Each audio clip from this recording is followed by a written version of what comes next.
Hello everyone, so welcome back. This is the platform of SP Smart Competitive Hybrid Schooling System. बच्चे आज हम लोग class 11th biology का chapter 10 देख रहे हैं, cell cycle and cell division. और स्टेजेस ऑफ माइटोसिस हमने ख़त्म कर लिया था पैराग्राफ 26 तक, और आज हम लोग पैराग्राफ 27 देख रहे हैं। और इस चैप्टर का 10th चैप्टर का पार्ट 6 हम लोग देखेंगे। ठीक है बच्चे, ठीक। तो हमने इसमें 4-5 पैराग्राफ पढ़ने, पहले बहुत अच्छे से समझना, हमारा बहुत क्लियर हुआ है। स्टेजेस ऑफ माइटोसिस बहुत अच्छे से हमने सीखा है। अब हम लोग मियोसिस देख रहे हैं। सबसे पहले आपने देखना है कि मियोसिस और माइटोसिस दोनों डिफरेंट होते हैं बच्चे। माइटोसिस बेटा आपके सोमैटिक सेल में होती है, मतलब बॉडी सेल में, आप मसल सेल बोल सकते हो। और मियोसिस आपके रिप्रोडक्टिव सेल में होती है, like sperm cells, egg cell. इसको हम लोग गोनेडल सेल भी बोल सकते हैं। ठीक है बच्चे, ठीक है। मियोसिस के लिए आपको कितनी टाइप के सेल चाहिए? डिप्लॉइड सेल चाहिए, हैप्लॉइड सेल चाहिए, 2n और n चाहिए। ठीक है बेटा, बट हमें सिर्फ और सिर्फ क्या रिक्वायर्ड होता है माइटोसिस के लिए? Diploid cell. हैप्लॉइड सेल की हमें ज़रूरत नहीं होती है माइटोसिस में, एक्सेप्ट आपका ड्रोन जो है, ठीक है, वो क्या करता है? माइटोसिस करके हनी बी फैमिली का जो मेल मेंबर होता है वो बनता है हैप्लॉइड सेल से, है ना, माइटोसिस करके। तो सिंगल टाइप ऑफ माइटोसिस आपको देखने को मिली है ना। माइटोसिस में आपको सिंगल टाइप माइटोसिस होती है, बट मियोसिस आपकी दो टाइप की होती है, मियोसिस 1 और मियोसिस 2। बेसिक स्ट्रक्चर मैंने बता दिया है माइटोसिस और मियोसिस का। अब थोड़ा बहुत रिलेटिवली सिमिलर होगा माइटोसिस और मियोसिस। ठीक है बच्चे, देखते रहेंगे कहाँ कहाँ डिफरेंस आता है। ठीक है बच्चे, जनरली देखो यहाँ पर, जैसे फादर के एक सेल में 46 क्रोमोसोम है, और फादर का सेल कैसा है? डिप्लॉइड है। मदर का भी same 46 chromosome with diploid cell. अब पेरेंट सेल आपने देख लिए बच्चे कैसे हैं? डिप्लॉइड है। हम पढ़ रहे हैं बच्चे मियोसिस। अब इस डिप्लॉइड सेल में मियोसिस होगी तो क्या बनेगा? हैप्लॉइड सेल बनेगा 23। मतलब 46 क्रोमोसोम में से 23 क्रोमोसोम बनेंगे, है ना। हैप्लॉइड सेल के अंदर क्रोमोसोम कितने होंगे? 23, डिप्लॉइड में 46। अब यहाँ पे 2n है तो n भी डिवाइड हो जाएगा, यहाँ पे n आएगा और यहाँ पर भी n और 23 क्रोमोसोम। ठीक है बेटा, ठीक है। तो यहाँ पर डिप्लॉइड सेल रिक्वायर्ड होता है मियोसिस के लिए। डन, ठीक। अब दोनों गैमेट जब बन गए हैं बच्चे, तो इनकी होगी फर्टिलाइजेशन और दोबारा से रिस्टोर हो जाएगी डिप्लॉइड कंडीशन। ठीक है, तो मतलब डिप्लॉइड से हैप्लॉइड बना, और हैप्लॉइड दो पेरेंट के मिक्स होकर दोबारा क्या बना गए हैं? डिप्लॉइड कंडीशन को रिस्टोर कर गए। तो कहने का मतलब है बेटा, कहने का मतलब है कि ये जो पेरेंट सेल है, देखो पेरेंट सेल है, इसके अंदर दो हैप्लॉइड सेट हैं। कैसे हैं? दो हैप्लॉइड सेट हैं। 1 to 23 क्रोमोसोम का 1 to 23, 1 से लेके 23 क्रोमोसोम एक सेट में होंगे, और 1 से लेके 23 क्रोमोसोम दूसरे सेट में होंगे, बट ये दोनों एक ही सेल में होंगे, तो उसको हम लोग डिप्लॉइड सेल कहते हैं। ठीक है, तो मतलब H प्लस H क्या हो गया? N प्लस N, मतलब हैप्लॉइड प्लस हैप्लॉइड डिप्लॉइड हो गया, 2n हो गया। ऐसा ही मदर का भी होगा। ठीक, तो अब इसमें से एक सेट गैमेट में जाएगा फादर से, और एक सेट गैमेट में जाएगा मदर से। मतलब इधर देखो ना, एक सेट ये इधर आ जाएगा और एक सेट ये इधर आ जाएगा। समझ आई? ठीक है, तो हमारे पास ये दो सेट निकल के गैमेट में आ गए, और अब ये दोनों सेट आपस में फ्यूज़ करके 46 क्रोमोसोम बना देंगे। क्या बना देंगे बच्चे? 46 क्रोमोसोम। देख रहे हो बच्चे कैसे? दिख रहा होगा आपको, है ना बेटा। देखो यहाँ पर मियोसिस हुई है, मियोसिस हुई है बच्चे। ठीक है, यहाँ से एक ये आया सेट इधर, एक हैप्लॉइड सेट इधर आया, तो n प्लस n 2n कर देंगे। ठीक है, तो दोबारा से हमारे पास जाइगोट बन जाएगा 2n वाला। अब ये दोनों फर्टिलाइज हो जाएंगे बेटा। तो फर्टिलाइज होकर क्या बना दिया इन्होंने? न्यू यंग वन बना दिया, जाइगोट बना दिया बच्चे। क्या बना दिया? जाइगोट बना दिया। देखो न्यू यंग वन। तो ये किससे आया? पापा से। ये किससे आया? मम्मा से। n plus n 2n is equal to 46, ये जाइगोट बन गया। तो प्लांट में भी हम ऐसी कंडीशन देखते हैं, जब कैपिटल टी पेरेंट ले लेते हैं एक, और स्मॉल टी दूसरा पेरेंट, गैमेट जब बनाते हैं तो मियोसिस ही होती है ना बच्चे। यहाँ पे भी देखो, यहाँ पे भी मियोसिस होगी। इन दो में से एक इधर आएगा गैमेट में, मियोसिस हुई। दो में से एक इधर, मियोसिस हुई। ये दोनों फर्टिलाइज होकर कैपिटल टी स्मॉल टी बन गए। एक टाल प्लांट बन गया। तो कहने का मतलब यहाँ पर भी मियोसिस हुई। एनिमल के केस में 46 पापा के, 46 मामा के, यहाँ से 46 में 23 एक गैमेट में आएंगे क्रोमोसोम, 23 दूसरे में आएंगे बच्चे, ठीक है। तो ये 23 फ्यूज़ होकर दोबारा से 46 रिस्टोर कर देंगे कंडीशन, ठीक है। तो कहीं ना कहीं बेटा, कहीं ना कहीं हमें ये चीज़ समझ में आए। तो बच्चे एक सिंपल प्रोसेस है। अब फर्स्ट हम लोग समझते हैं थोड़ा ये क्या कहना क्या चाहता है। देखो, meiosis the production of offspring by sexual reproduction, ठीक है। जो सेक्सुअल रिप्रोडक्शन होती है उसमें मियोसिस होती है बच्चे, सेक्सुअल रिप्रोडक्शन में मियोसिस होती है। और सेक्सुअल रिप्रोडक्शन में जो ऑफस्प्रिंग बनता है वो कैसे बनता है, फ्यूजन ऑफ टू गैमेट्स, ठीक है। कैसे बनता है, फ्यूजन ऑफ टू गैमेट्स, ठीक। दो गैमेट कौन से होते हैं, एग सेल और स्पर्म सेल, दोनों का फ्यूजन होगा तो हमारा क्या बनेगा, जाइगोट बनेगा। बोल रहा है कि each with a complete haploid set of chromosome, हर एक गैमेट में, जैसे 46 से कितना बना 23, इधर भी 46 से कितना बना 23, तो हर एक के अंदर कैसा होगा, हैप्लॉइड सेट होगा। और ये दोनों हैप्लॉइड मिलके नीचे जाइगोट में क्या बना देंगे, डिप्लॉइड सेल। तो gamete are found from specialised diploid cell. तो ये जो गैमेट होते हैं ये किससे बनते हैं बच्चे, स्पेशलाइज्ड डिप्लॉइड सेल से। This specialised kind of cell division that reduce the chromosome number. आप बताओ बच्चे, अगर 46 थे तो कितने बने, 23 गैमेट में गए, तो ये रिडक्शन हो गई ना बच्चे, यहाँ पे रिड्यूस हो गया, मियोसिस हुई तो रिड्यूस हो गए 46 से 23, है ना। That reduce the chromosome number by half, result in the production of haploid daughter cell. तो रिजल्ट क्या होगा बच्चे, हमारे पास मियोसिस के बाद हैप्लॉइड डॉटर सेल की फॉर्मेशन होगी, ठीक है।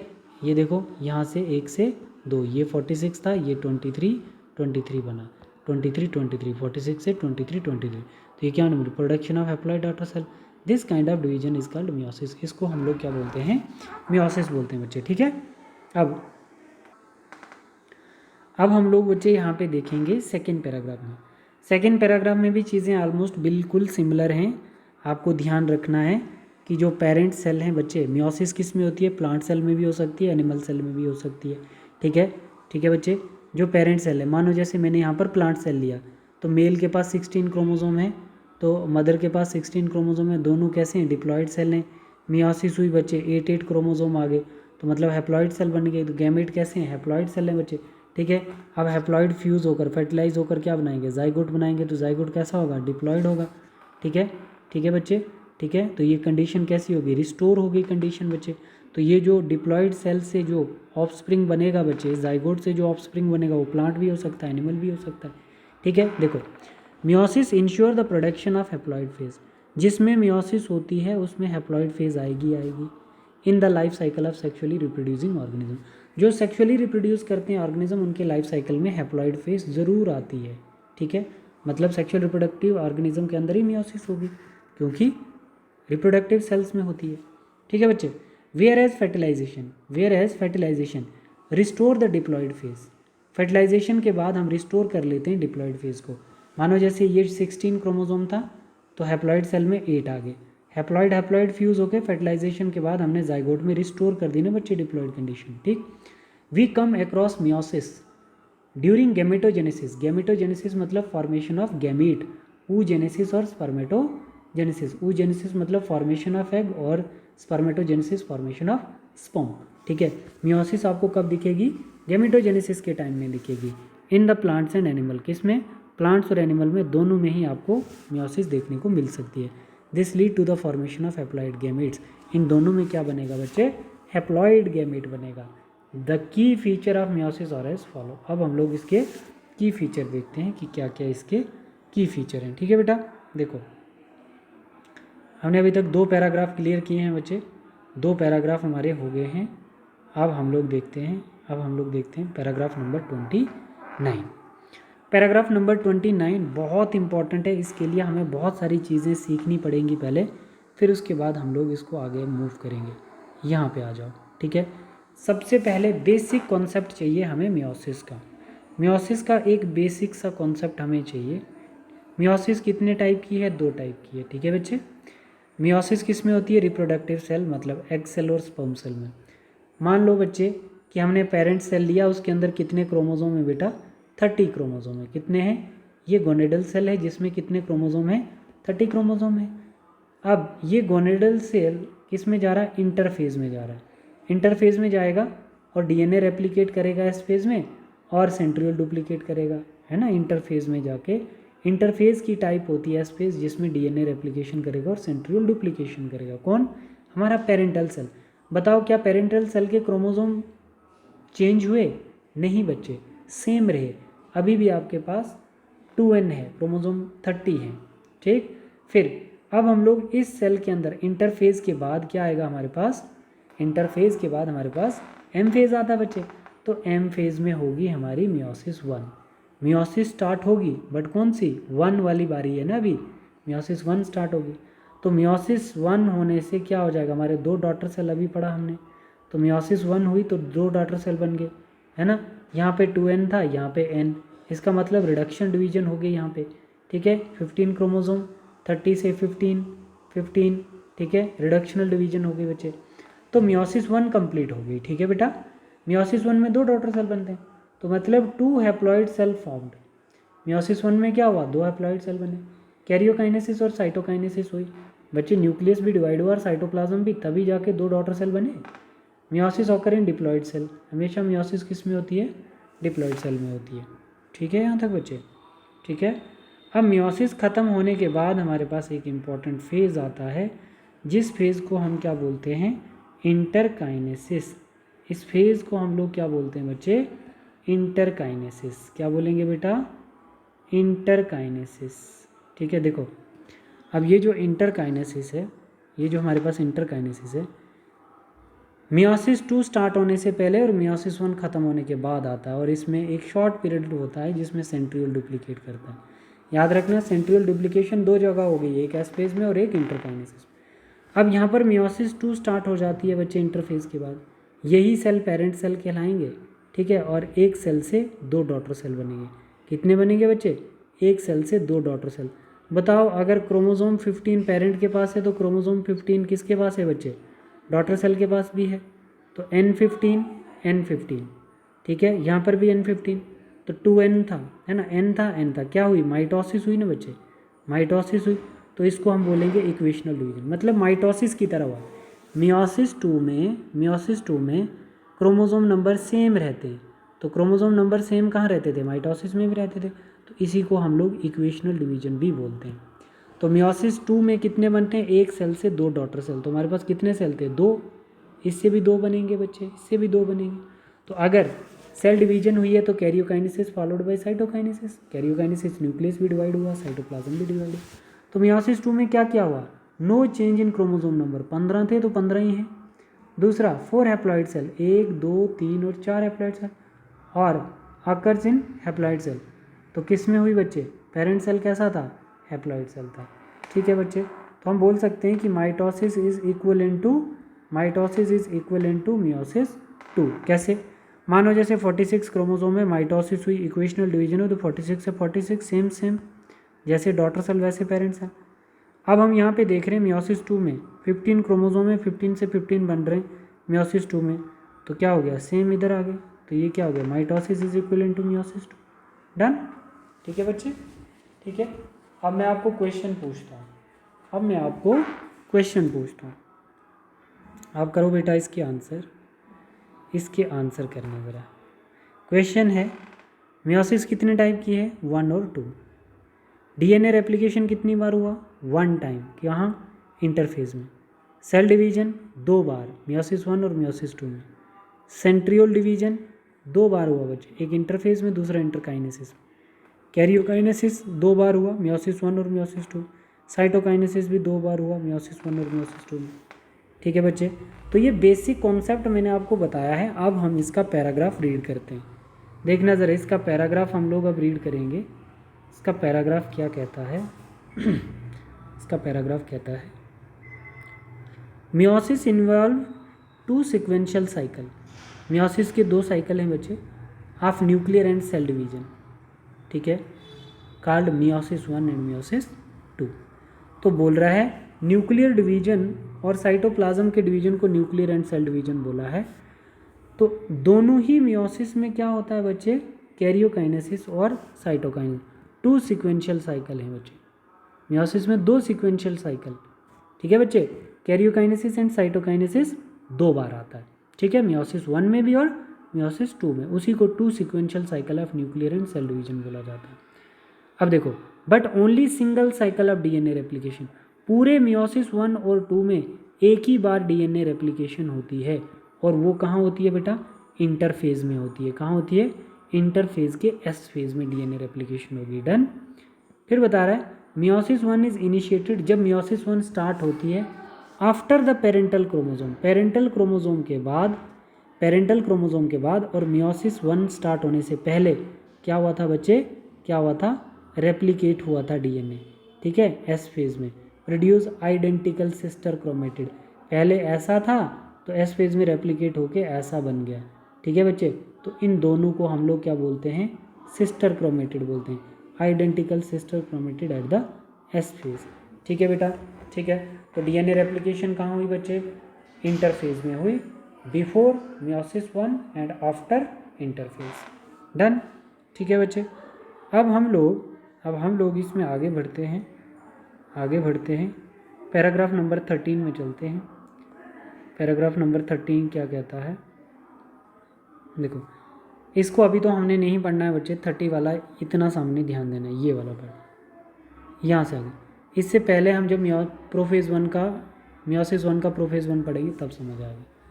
बोल रहा है कि 4 haploid cell are formed at the end of meiosis 2, बोल रहा है meiotic event can be grouped under the following phase. देखो बच्चे, मियोसिस 1 हो, मियोसिस 2 हो, इसमें 4 इवेंट्स आएंगे, ठीक है। देखो, prophase 1, metaphase 1, anaphase 1, telophase 1, meiosis 1 की टाइप।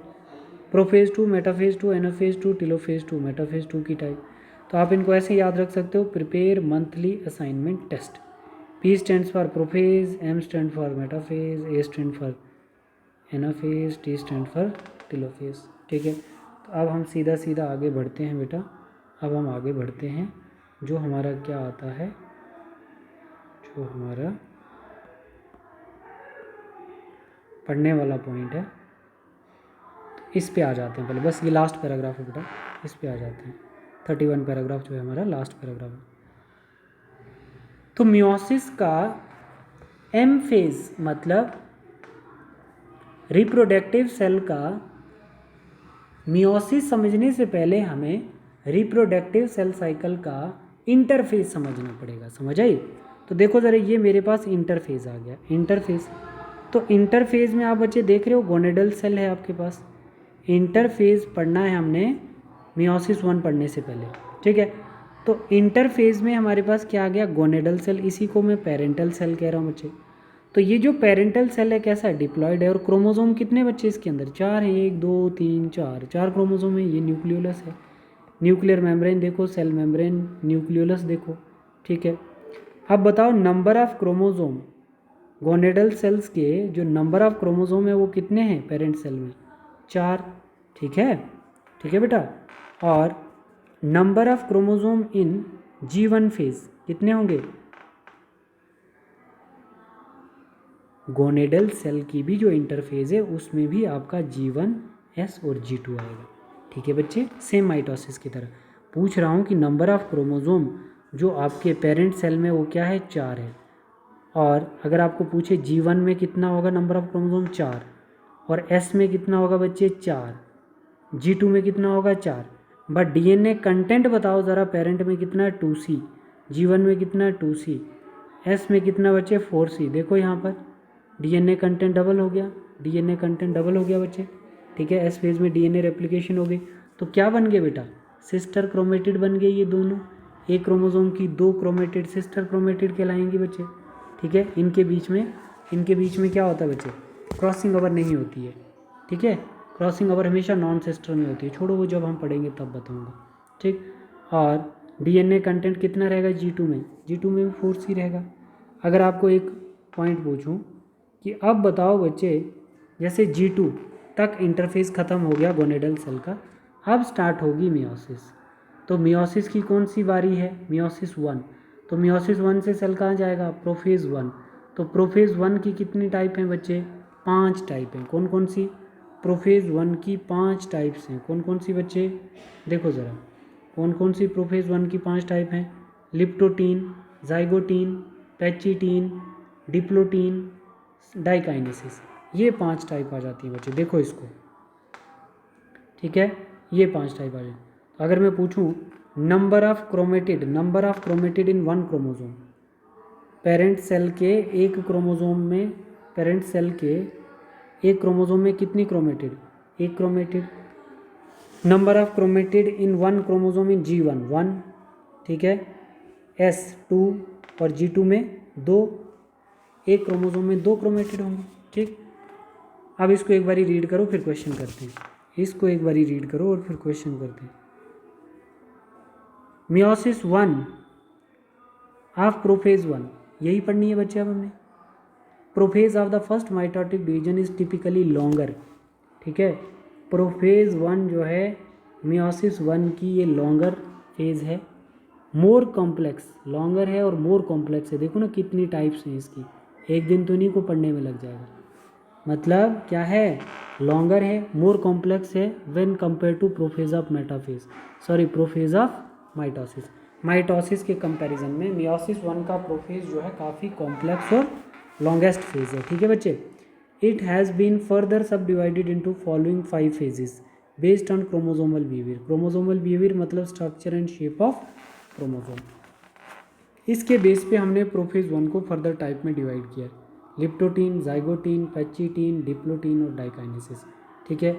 अब अगर आपको इसका क्वेश्चन करना हो बेटा, अगर आपको इसका क्वेश्चन करना हो तो आप कैसे करोगे, ये रहा आपकी स्क्रीन पे क्वेश्चन, बनाओ शाबाश, ये बनाओ क्वेश्चन। अब इसका प्रोफेज ऑफ, देखो prophase of meiosis 1 is shorter नहीं आएगा बच्चे, लॉन्गर आएगा, and elaborate complex compare to prophase of mitosis, prophase of mitosis, ठीक है बच्चे, ठीक है।